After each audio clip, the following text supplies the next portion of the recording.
This is Hidden Killers with Tony Bruschi. Here now, Tony Bruschi. For years, Bridge Guy has been the face of the Delphi murders, the shadowy figure in that short, haunting video, the deep voice down the hill burned into every true crime podcast listener's brain. The state's theory has always been simple. Bridge Guy is the killer. End of story. But here's the problem.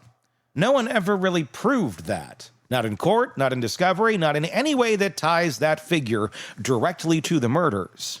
The physical description doesn't match. The gait doesn't match. The height is off by about a foot. And the only thing Richard Allen and Bridge Guy apparently have in common, a jacket. Which, if you've ever been to Indiana or anywhere in the Midwest, might as well be standard issued winter gear. And there's the unspent round, the piece of evidence the state leaned on like it was a smoking gun, despite the fact that no gun was ever used in the crime. The chain of custody is murky, the photos are incomplete, and the ballistic comparison is, to put it politely, questionable science. And the kind of evidence that makes headlines, but doesn't survive a deep dive. And that's exactly what Bob Motta has been doing. He's joining us to discuss. Let's get in it. I don't know. There's a guy that was caught on a videotape when the girls are trying to figure out where to go, and he just goes down the hill, you know. And they edited the tape, so the audio plays at the wrong spot for years. And again, why do we think this is the killer? He never went, and he doesn't even look like Richard Allen from what we can tell. Doesn't have the same gait, doesn't have the same build. Other than that, they both own a Carhartt jacket, which is about 95% of people in Indiana. In the Midwest. In the Midwest, yes. I mean, it's just like, why? What is this? What ties Bridge Guy to the murders other than the fact he was one of many human beings on the trail that day? It just happened that it was their camera that picked it up when he was doing nothing suspicious other than walking. People go for walks by themselves. The easiest answer is convenience, and it makes a good story. You know, and I talk about it all the time. Yeah. Like, the state comes up with a theory based on the evidence that they have.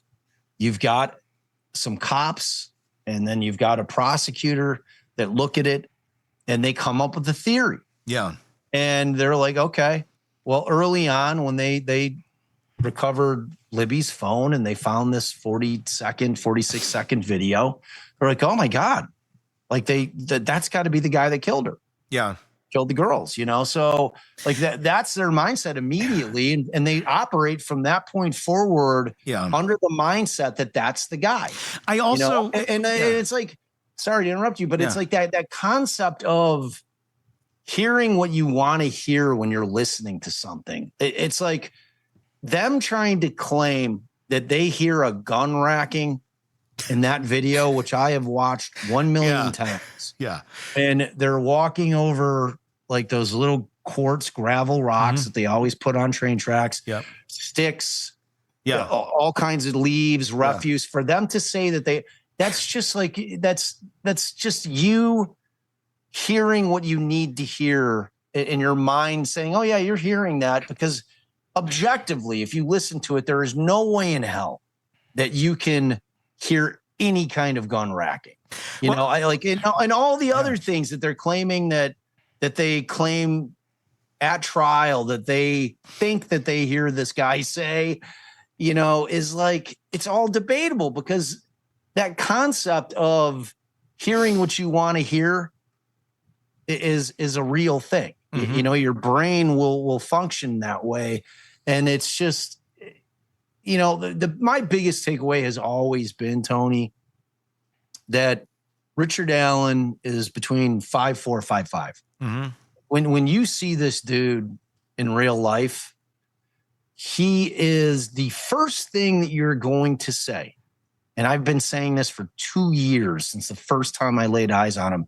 It seems like now it's starting to pick up traction. I kept saying, this guy, like the first time I saw him, I literally went, I'm like, holy shit, this guy is tiny.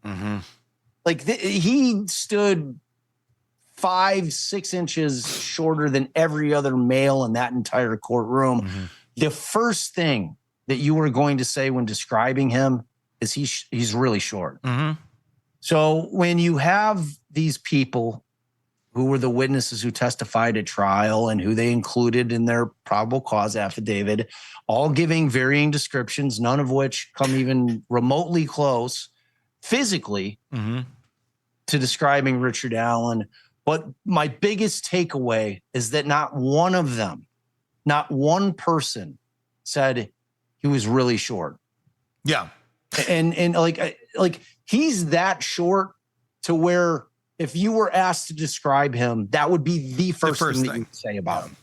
He's really short. Yeah. Really short guy. I don't like how tall. I don't know. Really short. Like 5'3", 5'4". You know what I mean? No one says that. And it's such a distinctive aspect of his physical makeup that I find it impossible that any of these people saw Richard Allen. Yeah. No, I agree. It's just another piece. When they presented these things in court, where they're talking about, what is that? Well, that's a gun racking. According to who? You? And where do you have the proof? There were so many things that were just said so factually in court that was like, according to what?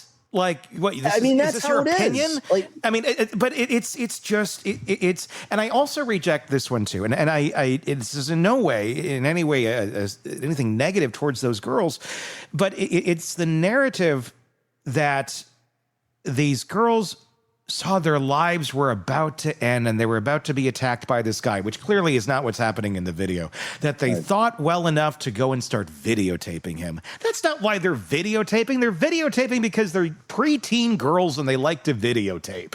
And they're snapping. And they're doing, they're posting to social media. They're not sitting there going, that guy's going to kill us. Let's slightly get his picture. Like, no, they're not. That's the last thing on their minds at that moment in time.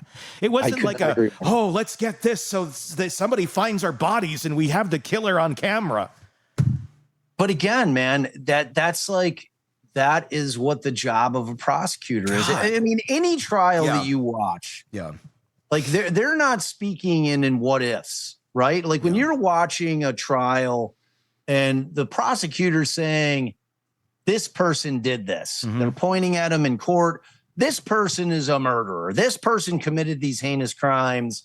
There is no maybes. They come at the jurors with definitives. Like everything that we're telling you is gospel. And, that's why things like jury instructions are so important, because those instructions are read to the jurors. They're sent back with them, and they need to understand that that's how lawyers talk. Lawyers speak in definitives. They weren't there. They have no idea. They're just coming at you with their theory of events as to what happened, and the way that they portray their theory as if it's facts. Like that there is no doubt. My factual scenario, my theory that I have developed here is exactly what happened. Trust me, bro.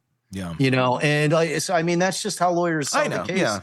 So, but like, yeah, man. I mean, like that's why you have cross-examination. That's why you have, trials to challenge that theory, to say, okay, we know what their theory is. And that's the other reason when you think about how criminal trials operate, the prosecutors, they don't get to hold back on what their theory of the case is. They have to put it out there. And the reason is so that defense attorneys can look at it, evaluate it, look at the evidence and say, okay, this theory sucks, or this theory is really powerful, and I think they got it right. You know what I mean? And it's like, this case just is not that, because there's just not enough evidence, and the evidence that they do have, starting with that unspent round, man, is just not the type of evidence that you can put a person in prison for 130 years based on. I want to talk about that unspent round because, and I don't know if you know the answer to that, but is there any images of this unspent round prior to them getting Richard Allen's gun in their custody? There is one photograph of it in the ground. And then the next photograph of it is in some lab on a counter. So there is no photograph of them picking it up. There's no real chain of custody in terms of photographing. Yeah. And it's they're not good enough photographs where you can look at it and go, oh, these are the markings. We only saw those photos of the bullet markings after they confiscated Richard Allen's gun. Correct. So to me, this was just seeing everything else as it played out in here, I don't know. I mean, I have very little faith in that whole investigation. My thought was, well, yeah, they took their bullet in evidence. They confiscated his gun. They racked it through. Look, it has the markings of his gun. Right. I mean, that seems pretty simple to do. I mean, it would take all of 3 seconds. Say this. In terms of the round itself, the lab looked at the round. Mm-hmm. Okay. So, because we know that it came back inconclusive as to Brad Weber's weapon. He had the same make and model, same caliber weapon. Mm-hmm. And they came back inconclusive. Now, if you don't have any familiarity with who Brad Weber is, Brad Weber had a private drive that was to the north side of Deer Creek, which is a little creek that runs under the Motta and I bridge. Mm-hmm. Okay. And his property, where that private drive leads directly to his property. Mm-hmm. Additionally, Ron Logan, I'm not 100% on this, so I don't even want to say it, but I thought, I don't know if he had the same caliber weapon, but I know for a fact that Brad Weber's weapon came back as inconclusive. So, and I know that there was another weapon, and I can't remember if it was Logan's or not, and I don't want to misquote the facts. Sure. But there was another weapon that they came back that they had tested that it was inconclusive. So they did have this round, okay? And the lab had looked at it under a microscope. And so, and they had tried to make some matches. So before they got Richard Allen's weapon, there existed some photographs of the lab work that had been done. Mm-hmm. Whether or not are those the same photograph? I don't know. Yeah.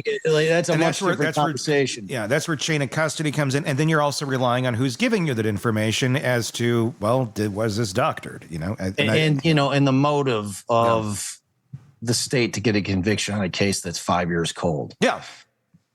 And the other thing is that, I don't care what anybody says, and if you ask anybody who's legitimate in terms of that very specious kind of scientific evidence, it's highly challenged these days. Mm-hmm. A lot of courts are starting to turn around and say, it's not the type of evidence that we're going to allow in. Mm-hmm. We can't have people getting convicted on this type of evidence.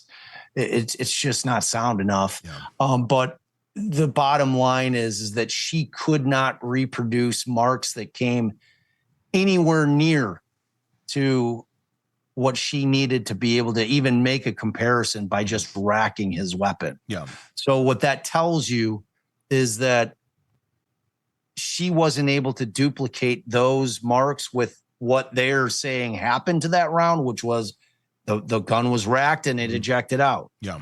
So in order to make an apples to apples comparison, it would have had to have happened when she did that testing. She couldn't get it done. She couldn't get it to make any marks that were visible to her. Yeah. So it just wasn't leaving enough in terms of ballistic evidence or tool markings on the round for her to make the comparison. So then ultimately she ends up having to fire rounds. Mm-hmm. When it fires the round, it makes markings that are visible enough under the microscope for her to see, and then she makes the comparison. And you're talking about apples and oranges at that point. And no gun was used in the crime. When you strip away the drama, you're left with some cold realities, witness descriptions that don't match the defendant, a mystery figure who may or may not even be connected to the crime, and a piece of ballistic evidence that could crumble under scrutiny. And yet, these are the pillars the case was built on. This is what was presented as definitive proof that Richard Allen was guilty beyond a reasonable doubt. And if that's the best you've got, you better hope nothing about the chain of custody, the science, or the witness statements gets challenged on appeal, because if they do, the whole thing could topple. While all that's playing out in court, there's something else happening quietly in the background. Richard Allen has been moved again, this time to Oklahoma. Why? Well, that's the next mystery that we're about to unpack in our next segment. Be sure to press subscribe so you don't miss that. Let us know your thoughts in the comment section on YouTube. And like I said, press subscribe wherever you're listening to us or watching us so you don't miss any of our coverage on this case and the many that we cover for you right here. I'm Tony Bruschi. We'll talk again real soon. Want more on this case and others? Then press subscribe now and don't miss a moment of true crime coverage from Tony Bruschi and the Hidden Killers podcast.